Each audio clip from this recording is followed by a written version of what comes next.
Bir şey də sizə reallığın deyim ki, bir çox insandan gedib tövsiyə alanda əmin olun ki, bir çox insan, hətta bizim, mən məsələn uşaq vaxtı olanda fikirləşirdim ki, bizim bu yəni yaşı çox da adult dediyimiz ingilis dilində, yəni normal insanlar da 20-40 yaş aralığında, 50 yaşında normal bir insan da 18 yaşından yuxarı yetişkin bir insan. Mən elə bilirdim ki, yetişkin insanlar çox ağıllıdırlar. Yəni mən böyüyəndə bu yetişkin insanlar mənə məsləhət verəcək. Sonradan başa düşdüm ki, yetişkin insanlarla açığı deyim uşaqların çox böyük bir fərqi yoxdur. Sadəcə yaşları fərqlidir. Düşüncə tərzi uşaq kimi bir şeydir. Məsələn baxırsan adamın 40 yaşı var, 35 yaşı var, nədirsə, amma həqiqətən 15 yaşında uşaqla danışanda mən daha çox impress oluram. O adamın 15 yaşında uşaq mənə daha yaxşı məsləhətlər verir.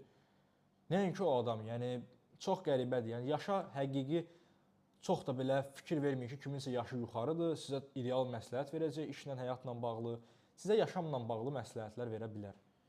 Amma işlə bağlı, biznesdə, onlayn biznes və yaxud fiziki bir biznesdə məsləhət vermək üçün gərək insan o işin peşəkarı olsun.